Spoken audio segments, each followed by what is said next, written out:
അടിയും തിരിച്ചടിയുമായി വീണ്ടും അമേരിക്കയും ഇറാനും യുദ്ധകാഹളം മുഴക്കിയപ്പോൾ ലോകം കനത്ത ആശങ്കയിലാണ്. ഇപ്പോഴിതാ അമേരിക്കയുടെ വ്യോമാക്രമണങ്ങളെ തുടർന്ന് ഹോർമുസ് കടലിടുക്ക് പൂർണ്ണമായും അടച്ചിരിക്കുകയാണ് ഇറാൻ. മേഖലയിലെ അരക്ഷിതാവസ്ഥ കാരണം ഹോർമുസ് അടയ്ക്കുന്നുവെന്നാണ് ഇറാൻ അറിയിച്ചത്. കപ്പലുകൾ പൂർണ്ണമായി നിരോധനം ഏർപ്പെടുത്തി. അതേസമയം ഇറാന്റെ ഈ വാദത്തെ തള്ളി യുഎസും രംഗത്തെത്തി. ഹോർമുസ് കടലിടുക്കിലൂടെ വാണിജ്യ കപ്പലുകൾ ഇപ്പോഴും സുരക്ഷിതമായി കടന്നുപോകുന്നുണ്ടെന്നും തങ്ങളുടെ കപ്പലുകൾക്ക് നേരെ ആക്രമണം ഉണ്ടായിട്ടില്ല എന്നും യുഎസ് അറിയിച്ചു. കൂടാതെ ഇറാന്റെ എണ്ണ ഉപരോധം ലംഘിച്ച് ഒമാൻ ഉൾക്കടൽ വഴി എണ്ണ കടത്താൻ ശ്രമിച്ച പലാവു പതാക ഘടിപ്പിച്ച കപ്പലിന് നേരെ യുഎസ് സൈന്യം വെടിയുതിർത്തതായും റിപ്പോർട്ടുകളുണ്ട്. അപ്പാച്ചെ ഹെലികോപ്റ്റർ വീഴ്ത്തിയതിന് തിരിച്ചടിയായി ഇറാനിലെ 20 കേന്ദ്രങ്ങളാണ് അമേരിക്ക ആക്രമിച്ചത്. ഹോർമുസ് തീരമേഖലയിലെ ഇറാന്റെ റഡാർ, ടെലികമ്മ്യൂണിക്കേഷൻ കേന്ദ്രങ്ങളും ബന്ദർ അബ്ബാസ്, മിനാബ് ഖേഷം, സിരിക് ദ്വീപുകളിലും ഉൾപ്പെടെയായിരുന്നു ആക്രമണം നടന്നത്. പോർ വിമാനങ്ങളിൽ നിന്ന് മിസൈൽ വർഷവും നടത്തി. അതേസമയം ഇറാന്റെ ഭൂപ്രദേശത്തിനുള്ളിലെ താവളങ്ങളെ ലക്ഷ്യമിട്ട്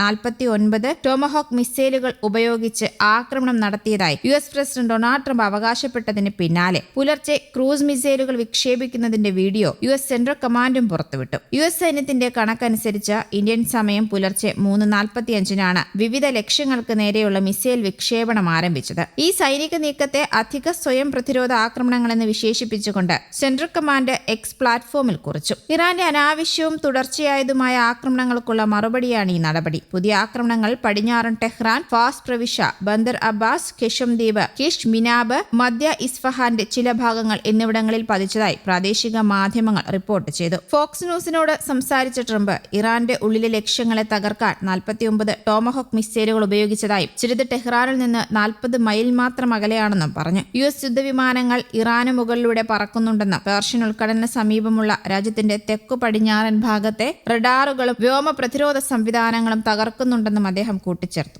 അതേസമയം ഇറാനിലെ ജലവിതരണ സംവിധാനങ്ങൾക്ക് നേരെ യുഎസ് സൈന്യം നടത്തിയ ആക്രമണം ബോധപൂർവമാണെന്നാണ് ഇറാൻ വിദേശകാര്യ മന്ത്രാലയ വക്താവ് ഇസ്മായിൽ ബഗാസ് ആരോപിച്ചത്. ആക്രമണത്തിൽ 10 ഗ്രാമങ്ങളിലെ 20,000-ലധികം താമസക്കാർക്ക് കുടിവെള്ളം വിതരണം ചെയ്യുന്ന 2 ജലസംഭരണികൾ തകർന്നു. ഇത് യാദൃച്ഛികമായി സംഭവിച്ച നാശനഷ്ടമല്ല, മറിച്ച് ആസൂത്രിതമായ ഒരു യുദ്ധക്കുറ്റവും മനുഷ്യാവകാശങ്ങളുടെയും അന്താരാഷ്ട്ര മാനുഷിക നിയമങ്ങളുടെയും നഗ്നമായ ലംഘനവുമാണെന്ന് വിദേശകാര്യ മന്ത്രാലയ വക്താവ് വിമർശിച്ചു. സാധാരണക്കാരുടെ ജീവിത നിലനിൽപ്പിന് ആധാരമായ അടിസ്ഥാന സൗകര്യങ്ങൾക്ക് നേരെ ഇത്തരം വ്യവസ്ഥാപിതമായ ക്രൂരമായ ആക്രമണങ്ങൾ നടത്തുന്നതിന് അമേരിക്ക മറുപടി പറയണമെന്നും അദ്ദേഹം പറഞ്ഞു. ഇറാന്റെ ഭാഗത്തു നിന്നും ശക്തമായ തിരിച്ചടിയുണ്ടായതിനെ തുടർന്നാണ് അമേരിക്ക തെക്കൻ ഇറാനിൽ നടത്തിയ ആക്രമണം അവസാനിപ്പിച്ചതെന്ന് ഇറാൻ സൈനിക കമാൻഡ് അവകാശപ്പെട്ടു. യുഎസിന്റെ ആക്രമണങ്ങൾക്കും പ്രകോപനങ്ങൾക്കുമെതിരെ ഇറാന്റെ സൈനിക തിരിച്ചടി തുടരുമെന്നും സൈന്യം കൂട്ടിച്ചേർത്തു. ഹോർമുസ് കടലിടുക്ക് അസ്ഥിരപ്പെടുത്താൻ മേഖലയിലുടനീളം ഇറാൻ തിരിച്ചടിക്കുമെന്ന് Islamic Revolutionary Guard Corps Aerospace Force commander brigadier general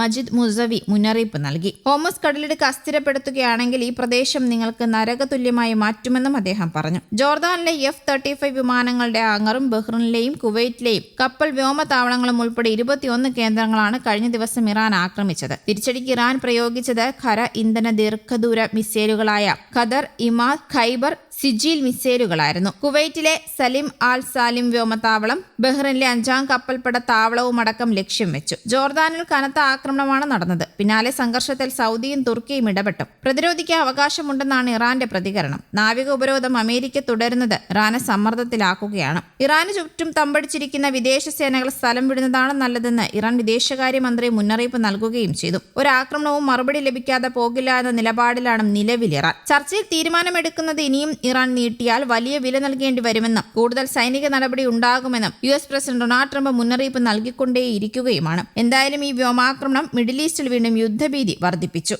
news desk Kerala Kaumudi.